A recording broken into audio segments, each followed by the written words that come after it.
कथा। जब श्री कृष्ण ने उद्धव को नंद बाबा और यशोदा माता का संदेश लेने भेजे। जैसे मैं नीतू पांडे यूट्यूब चैनल पर सबका स्वागत करती हूँ। इस कथा का वर्णन श्रीमद् भागवत में मिलता है। कहते हैं कि जब किसी से ईश्वर प्रेम कर लेते हैं तो उसे किसी और के प्रेम की आवश्यकता नहीं होती है, और जिसका हाथ ईश्वर थाम लेते हैं तो उसे किसी और के सहारे की आवश्यकता नहीं होती है। इसलिए हमें केवल ईश्वर से ही प्रेम करना चाहिए। तो फिर कहिए जय श्री राधे। सुखदेव जी कहते हैं, परीक्षित, उद्धव जी कृष्ण वंशियों में एक प्रधान पुरुष थे। वे साक्षात बृहस्पति के शिष्य और परम बुद्धिमान थे। उनकी महिमा के संबंध में इससे बढ़कर और कौन सी बात कही जा सकती है कि वे भगवान श्री कृष्ण के प्यारे सखा और मंत्री भी थे। एक दिन शरणागतों के सारे दुख हर लेने वाले भगवान श्री कृष्ण ने अपने प्रिय भक्त और एकांत प्रेमी उद्धव जी का हाथ अपने हाथ में लेकर कहा, हे सौम्य स्वभाव वाले उद्धव, तुम ब्रज में जाओ और वहाँ मेरे माता पिता नंद बाबा और यशोदा मैया हैं। उन्हें आनंदित करो, उनकी खोज खबर लेके आओ। और गोपियाँ और विरह की व्याधि से बहुत ही दुखी हो रही हैं। उन्हें मेरे संदेश सुनाकर उस वेदना से मुक्त करो, उस दुख से बाहर निकालो। हे प्यारे उद्धव, गोपियों का मन नित्य निरंतर मुझ में ही लगा रहता है। उनके प्राण, उनका जीवन, उनका सर्वस्व मैं ही हूँ। मेरे लिए उन्होंने अपने पति, पुत्र आदि सभी सगे संबंधियों को छोड़ दिया है। उन्होंने बुद्धि से भी मुझी को अपना प्यारा, अपना प्रियतम नहीं अपना आत्मा मान रखा है। मेरा यह व्रत है कि जो लोग मेरे लिए अलौकिक और परलौकिक धर्मों को छोड़ देते हैं, उनका भरण पोषण मैं स्वयं ही करता हूँ। हे प्रिय उद्धव, मैं उन गोपियों का परम प्रियतम हूँ। मेरे यहाँ चले आने से वे मुझे दूरस्थ मानती हैं और मेरा स्मरण करके अत्यंत मोहित हो रही हैं। बार बार मूर्छित हो जाती हैं। वे मेरे विरह की व्यथा से विहल हो रही हैं। प्रतिक्षण मेरे लिए उत्कंठित हो रहती हैं। मेरी गोपियाँ, मेरी प्रेयसियाँ इस समय बड़े ही कष्ट और यत्न से अपने प्राणों को किसी प्रकार रख रही हैं। मैंने उनसे कहा था कि मैं आऊँगा, वही उनके जीवन का आधार है उद्धव, और तो क्या कहूँ, मैं ही उनकी आत्मा हूँ। वे नित्य निरंतर मुझ में ही तन्मय रहती हैं। हे सुखदेव जी कहते हैं, परीक्षित, जब भगवान श्री कृष्ण ने यह बात कही तब उद्धव जी बड़े आदर से अपने स्वामी का संदेश लेकर रथ पर सवार हुए और नंद गांव के लिए चल पड़े। परम सुंदर उद्धव जी सूर्यास्त के समय नंद बाबा के ब्रज में पहुंचे। उस समय जंगल में गौएं लौट रही थीं। उनके खुरों के आघात से इतनी धूल उड़ रही थी कि उनका रथ ढक गया। ब्रजभूमि में ऋतुमती गौओं के लिए मतवाले सांड आपस में लड़ रहे थे। उनकी गर्जना से सारा ब्रज गूंज रहा था। थोड़े दिनों की ब्याही हुई गौएं अपने थनों के भारी भार से दबी होने पर भी अपने अपने बछड़ों की ओर दौड़ रही थीं। सफ़ेद रंग के बछड़े इधर उधर उछल कूद मारते हुए, मचाते हुए अपने भले मालूम होते थे। गाय दूल्हे की घर घर ध्वनि से और बांसुरियों की मधुर टेर से अब भी ब्रज की अपूर्व शोभा हो रही थी। गोपी और गोप सुंदर सुंदर वस्त्र तथा गहनों से सज धज कर श्री कृष्ण तथा बलराम जी के मंगलमय चरित्रों का गान कर रहे थे, और इस प्रकार ब्रज की शोभा भी बढ़ गई थी। गोपों के घर में अग्नि, सूर्य, अतिथि, गौ, ब्राह्मण और देवता पितरों की पूजा की हुई थी। धूप की सुगंध चारों ओर फैल रही थी और दीपक जगमगा रहे थे। उन घरों को पुष्पों से सजाया गया था। ऐसे मनोहर गुम्हों से सारा ब्रज और भी मनोरम हो रहा था। चारों ओर वन पत्तियां फूलों से लद रही थी। पक्षी चहक रहे थे और भौरे गुंजार कर रहे थे। वहाँ जल और स्थल दोनों ही कमलों के वन में शोभायमान थे। जल यानी कि नदी, स्थल यानी कि भूमि, और हंस, बत्तख आदि पक्षी वन में विहार कर रहे थे, घूम रहे थे। जब भगवान श्री कृष्ण के प्यारे अनुचर उद्धव जी ब्रज में आए तब उनसे मिलकर नंद बाबा बहुत ही प्रसन्न हुए। उन्होंने उद्धव जी को गले लगाकर उनका वैसे ही सम्मान किया मानो स्वयं भगवान श्री कृष्ण ही आ गए हों। समय पर उत्तम अन्न का भोजन कराया। जब वे आराम से पलंग पर बैठ गए, सेवकों ने पांव दबाकर पंखा झलकर उनकी थकावट दूर कर दी। तब नंद बाबा ने उनसे पूछा, परम भाग्यवान उद्धव जी, अब हमारे सखा वसुदेव जी जेल से छूट गए। उनके आत्मीय स्वजन तथा पुत्र आदि उनके साथ हैं। इस समय वे सब कुशल से हैं ना? यह बड़े सौभाग्य की बात है कि अपने पापों के फलस्वरूप पापी कंस अपने अनुयायियों के साथ मारा गया है, क्योंकि स्वभाव से ही धार्मिक परम साधु यदुवंशियों से वह सदा द्वेष करता था। अच्छा उद्धव जी, श्री कृष्ण कभी हम लोगों की याद करते हैं कि नहीं? यह उनकी माँ है, स्वजन संबंधी हैं, सखा हैं, गोप हैं। उन्हीं को अपना स्वामी और सर्वस्व मानने वाला यह ब्रज है। उन्हीं की गौएं वृंदावन और यह गिरिराज है। क्या वे कभी इनका स्मरण करते हैं? आप यह तो बतलाइए कि हमारे गोविंद अपने सुहृदय बांधवों को देखने के लिए एक बार भी यहाँ आएंगे क्या? यदि वे यहाँ आ जाते तो हम उनकी वह सुघड़ नासिका, उनका मधुर हास्य और मनोहर चितवन से युक्त मुख कमल देख तो लेते। यानी सुंदर उनका चेहरा और उनकी सुंदर सी हंसी और उनके लड़कपन स्वभाव वाले नटखट शरारते तो देख लेते। उद्धव जी श्री कृष्ण का हृदय उदार है, उनकी शक्ति अनंत है। उन्होंने दावानल से, आंधी पानी से, वृषासुर और अजगर और अनेकों मृत्यु निमित्तों से, जिन्हें टालने का कोई उपाय नहीं था, एक बार नहीं अनेक बार हमारी रक्षा की है।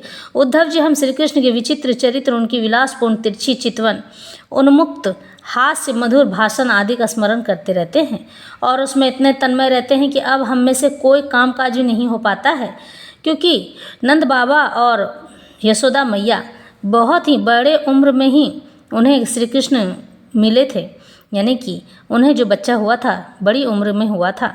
और उसके बाद श्री कृष्ण 11 वर्ष की उम्र में मथुरा चले गए थे, तो इनकी उम्र और हो गई थी 80 वर्ष। जब हम देखते हैं कि यह वही नदी है जिसमें श्री कृष्ण जल क्रीड़ा करते थे, तब वही गिरिराज है जिसे उन्होंने अपने एक हाथ पर उठा लिया था। ये वे ही वन के प्रदेश हैं जहाँ कृष्ण गौ में चराते हुए बांसुरी बजाते थे, और वे ही स्थान है जहाँ वे अपने सखाओं के साथ अनेकों प्रकार के खेल खेलते थे। और साथ ही यह भी देखते हैं कि वहाँ उनके चरण चिन्ह अभी मिटे नहीं हैं। तब उन्हें देखकर हमारा मन श्री कृष्णमय हो जाता है। इसमें संदेह नहीं है कि मैं श्री कृष्ण और बलराम को देव शिरोमणि मानता हूँ, और यह भी मानता हूँ कि वे देवताओं का कोई बहुत बड़ा प्रयोजन सिद्ध करने के लिए यहाँ आए हुए हैं। स्वयं भगवान गर्गाचार्य जी ने मुझसे ऐसा ही कहा था। जैसे सिंह बना किसी परिश्रम के पशुओं को मार डालता है, वैसे ही उन्होंने खेल खेल में ही 10,000 हाथियों का बल रखने वाले कंस, उनके दोनों अजय पहलवानों और महान बलशाली गजराज कुवलया पीड़ को मार डाला। उन्होंने 3 ताल लंबे और अत्यंत दृढ़ धनुष को वैसे ही तोड़ डाला जैसे कोई हाथी किसी छड़ी को तोड़ डाले। हमारे प्यारे कृष्ण ने एक हाथ से 7 दिनों तक गिरिराज को उठाए रखा था। यही सबके देखते देखते खेल खेल में उन्होंने प्रलंब, धेनुक, अरिष्ट, त्रिनावर्त और बल बक आदि बड़े बड़े दैत्यों को मार डाला था, जिन्होंने समस्त देवता और असुरों पर विजय प्राप्त कर ली थी। सुखदेव जी कहते, परीक्षित, नंद बाबा का हृदय यूं ही भगवान श्री कृष्ण का अनुराग रंग में रंगा हुआ था।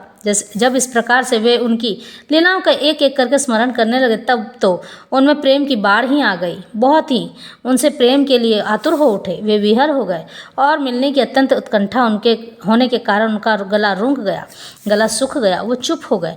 यशोदा रानी भी वहीं बैठकर नंद बाबा की बातें सुन रही थी। श्री कृष्ण की एक एक लीला सुनकर उनके नेत्रों से आंसू बहते जाते थे और पुत्र स्नेह की बाढ़ से उनके स्तनों से दूध की धारा बहती जा रही थी। उद्धव जी, नंद बाबा और यशोदा रानी के हृदय में श्री कृष्ण के प्रति कैसा अगाध अनुराग है, यह देखकर आनंद मग्न हो गया और उनसे कहने लगे। उद्धव जी कहते, हे मानद, इसमें संदेह की कोई भी बात नहीं है। आप दोनों समस्त शरीरधारियों में अत्यंत भाग्यवान हैं, सराहना करने योग्य, क्योंकि जो सारे चराचर जगत के बनाने वाले और उसे ज्ञान देने वाले नारायण हैं, उनके प्रति आपके हृदय में ऐसा वात्सल्य, स्नेह, पुत्र भाव है। बलराम और श्री कृष्ण पुराण पुरुष हैं, वे सारे संसार के उपादान कारक और निमित्त कारण भी हैं। भगवान श्री कृष्ण पुरुष हैं तो बलराम जी प्रधान प्रकृति, ये ही दोनों समस्त शरीरों में प्रविष्ट होकर उन्हें जीवन दान देते हैं, और उनमें उनसे अत्यंत विलक्षण जो ज्ञान रूप जीव है उनका नियमन करते हैं। जो जीव मृत्यु के समय अपने शुद्ध मन को एक क्षण के लिए भी उनमें लगा लेता है, वह समस्त कर्म वासनाओं को धो डालता है और शीघ्र ही सूर्य के समान तेजस्वी तथा ब्रह्ममय होकर परम गति को प्राप्त होता है। वे भगवान ही हैं जो सबके आत्मा और परम कारण हैं। भक्तों की अभिलाषा पूर्ण करने और पृथ्वी का भार उतारने के लिए मनुष्य सा शरीर ग्रहण करके प्रकट हुए हैं। उनके प्रति आप दोनों का ऐसा सुदृढ़ वात्सल्य भाव है। फिर महात्माओं, आप दोनों के लिए अब कौन सा शुभ कर्म करना शेष रह जाता है। भक्तवत्सल यदुवंश शिरोमणि भगवान श्री कृष्ण थोड़े ही दिनों में ब्रज में आएंगे और आप दोनों को अपने माँ बाप को आनंदित करेंगे। जिस समय उन्होंने समस्त यदुवंशियों के द्रोही कंस को रंगभूमि में मार डाला और आपके पास आकर कहा कि मैं ब्रज में आऊँगा, उस कथन को वे सत्य अवश्य करेंगे। नंद बाबा और माता यशोदा, आप दोनों परम भाग्यशाली हैं। खेद न करें, आप श्री कृष्ण को अपने पास ही देखेंगे, क्योंकि जैसे काठ में अग्नि सदा ही व्यापक रूप से रहती है, वैसे ही समस्त प्राणियों के हृदय में हमेशा भगवान विराजमान रहते हैं। एक शरीर के प्रति अभिमान न होने के कारण न तो कोई उनका प्रिय है न तो अप्रिय, वे सब में और सबके प्रति समान है, इसलिए उनकी दृष्टि में न तो कोई उत्तम है और न ही अधम। यहाँ तक कि विषमता का भाव रखने वाला भी उनके लिए विषम नहीं है। न तो उनकी कोई माता है और न ही पिता, न पत्नी है, न तो पुत्र आदि, न अपना है और न को पराया, न देह है और न तो जन्म ही। इस लोक में उनका कोई कर्म नहीं है, फिर भी वे साधुओं के प्रति परित्राण के लिए, लीला करने के लिए देवादि, सत्वादिक, मत्स्यादि, तामस एवं मनुष्य आदि मिस्र योनियों में शरीर धारण करते हैं। भगवान अजन्मा है, उनमें प्रकृति तत्व रज आदि में एक भी गुण नहीं है। इस प्रकार इन गुणों में अतीत होने पर भी लीला के लिए खेल खेल में वे सत्व, रज और तम इन 3 गुणों को स्वीकार कर लेते हैं और उनके द्वारा जगत की रचना, पालन और संहार करते रहते हैं।